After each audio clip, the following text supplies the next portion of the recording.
look, you destroy this temple and I will rebuild it in 3 days. And the Jews say, look man, it took 30 years in the making. And you're going to build it in 3 days? And the writer says that they didn't understand that he was talking about the temple of his body.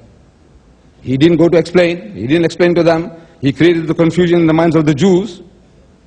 If he was talking about himself, he should have said so.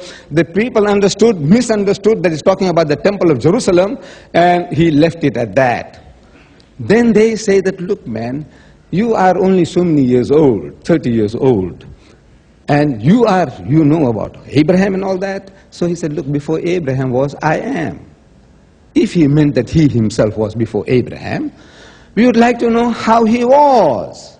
Because we know, and you are telling us, sir, that Jesus Christ was born 1991 years ago in the stable to a Jewish girl 1991 years ago. Before that, he was not here on this earth. Where was he? With the Father. In what form? Was he this man, 30-year-old young man who was with the God, and now God reduced him into a sperm and put it into his mother's womb, and she carries him for 9 months and gives birth to him in a stable? Is that your idea of what Jesus was? He was with God, walking and talking, dining and relaxing with God. And now he reduces him and says, now look you, my son, you go into Mary's womb and you stay there for 9 months and be born like any other human child and make your mother impure for 40 days. Is that the idea? That he was with God? How was he? So I said, look, read the book of Jeremiah, sir. And God Almighty tells Jeremiah, said, I have known you before you were in your mother's womb. Before you were in your mother's womb, I knew you. And I have made you a prophet to the world before you were in your mother's womb. I want to know how the man can be a prophet before he came into his mother's womb. He was with God. So I know you, I knew you before you were there in your mother's womb. I knew you then. In what form? So I said, you see, your understanding of the scriptures is deficient. You are looking at a Jewish book, which the Bible is, full of Eastern metaphors and similes, to which you have no experience, you have no background to that. You are looking at things metaphorical, literally, and we are creating mischief. The arguments between us is because you are looking at a Jewish book, instead of looking at it as a Jew, you are looking at a Jewish book through Greek glasses, as the Greeks saw it. Because the Greeks and the Romans were the pioneers of that message of Jesus Christ to your forefathers, the Scandinavians and the Romans and the French and the British and all. Who they made you to see a Jewish book through Greek glasses as the Greeks saw it. That's why the conflict. But if you look at a Jewish book as a Jew, no problem. So we understand now that Jesus was with God and Jeremiah was with God, and now I tell you Muhammad was with God, and I tell you Hitler was with God, and every Tom, Dick and Harry was with God.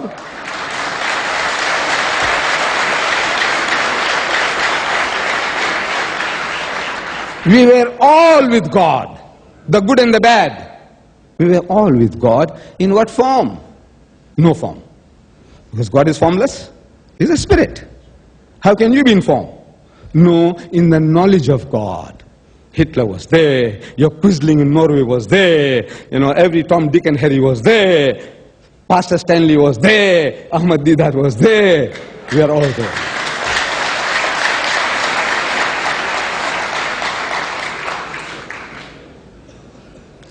The pastor mentioned that we in Islam, we honor the Injil, truly.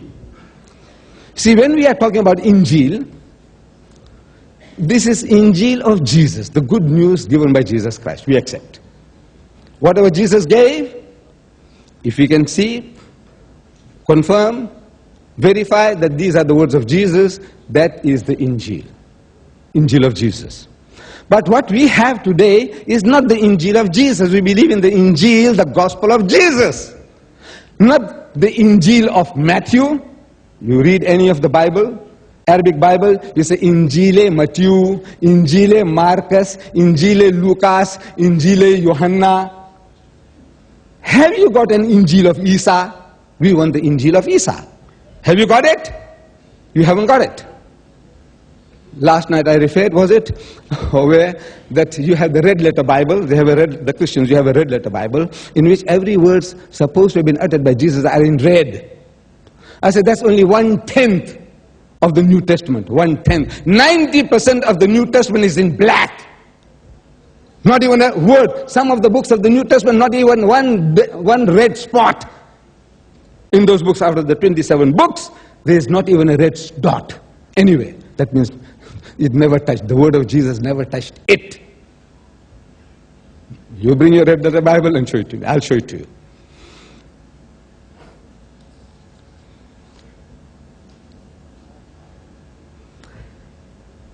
The pastor made a statement. Jesus claimed himself to be God. It's all being recorded. He claimed. Show it to me. Please, show it to me.